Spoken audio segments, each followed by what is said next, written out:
কাতলা মাছের কালিয়া দিয়েই করে ফেললাম আজকে ফিশ দো পেঁয়াজি। আমি সময় চলেছি তোমাদের জন্য বাহারি রান্নাঘরে একটা রান্নার রেসিপি নিয়ে। সকালবেলা দেখো আমি এটা কাতলা মাছের কালিয়াটা করেছিলাম লাঞ্চের জন্য, কিন্তু মেয়ে রাত্রিবেলা বললো আর এটা আমি খাবো না, তুমি এই মাছটা দিয়ে অন্য কিছু রান্না করে ফেলো।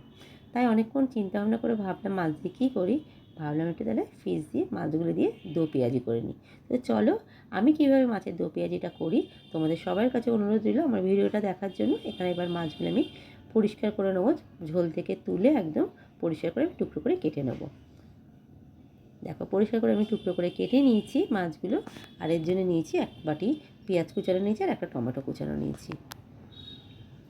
মাছগুলোর মধ্যে একটু কর্নফ্লাওয়ার আমি মাখিয়ে নিয়েছি, অল্প করে কর্নফ্লাওয়ার মাখাতে হবে কারণ যেহেতু ভাজা মাছ। আর দেখে দেবো ফ্রাই প্যানের মধ্যে আমি তেল দিয়ে দিয়েছি। রান্নাটা কিন্তু আমি সম্পূর্ণই করবো সর্ষে তেল দিয়ে। তেলটা একটু গরম হতে দেবো। তেল দেখো গরম হয়ে গেছে, এবার আস্তে আস্তে করে আমি সব মাছই দিয়ে দেবো। দিয়ে আমি ভেজে নেবো মাছগুলো। মাছগুলো আমি টুকরো করে কেটে নিয়েছি কিন্তু ছুরি দিয়ে। সমান হয়নি কিন্তু, যেহেতু ভাজা মাছ ছিল সমান হয়নি। দেখো মাছগুলো কিন্তু ভাজা হয়ে গেছে। এবার আমি এগুলি তুলে নেবো আমি একটা প্লেটের মধ্যে। তো চলো প্লেটের মধ্যে তুলে নিই মাছগুলো। প্লেটের মধ্যে দেখো ভাজা মাছগুলো তুলে নিয়েছি। ফ্রাই প্যানেতে যা তেল আছে ওর মধ্যে একটুখানি তেল দিয়ে দিলাম। এর মধ্যে দিয়ে দেবো আমি একটা শুকনো লঙ্কা ছিঁড়ে ফোড়নের জন্য।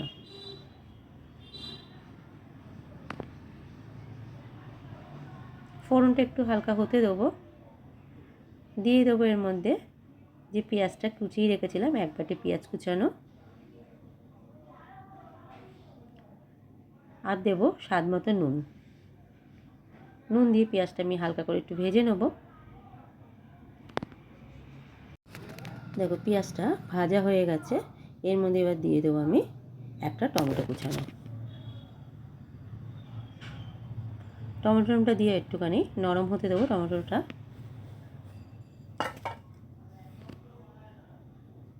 এর মধ্যে দিয়ে দেবো আমি 5-6 আমি এখানে রসুন থেতো করে দিয়েছিলাম, তোমরা এখানে কুচিও দিতে পারো, আমি থেতো করেই দিয়েছি রসুনটা। সবগুলি দিয়ে মশলাটা একটুখানি হালকা করে ভেজে নেব।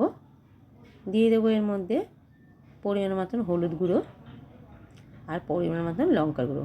তবে দো পেঁয়াজি যখন ঝালঝালি এটা হবে, তোমরা ঝালটা বুঝে দেবে, যে যেরকম পরিমাণে ঝাল খাও।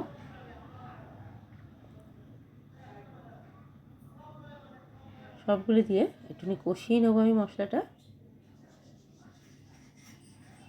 দেখ কি সুন্দর তেল ছেড়ে এসছে। এর মধ্যে দিয়ে দিলাম একটু আমি জল। খুব বেশি জল দিতে হবে না।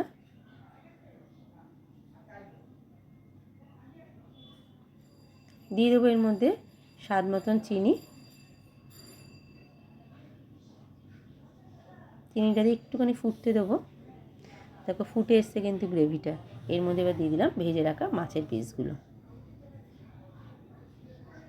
দিয়ে ভালো করে নাড়াচাড়া করে আর একটুখানি আমি এটা হতে দেবো। এইভাবে তোমরা একটা বাড়িতে এটা ট্রাই করে দেখতে পারো, খেতে খুব স্বাদ হয়েছিল। আর এইভাবে আমার রেসিপিটা যদি ভালো লেগে থাকে আমার চ্যানেলটাকে সাবস্ক্রাইব করে দেবে। ফেসবুক প্রোফাইল থেকে দেখলেও পেজটাকে লাইক শেয়ার কমেন্ট করার অনুরোধ রইল।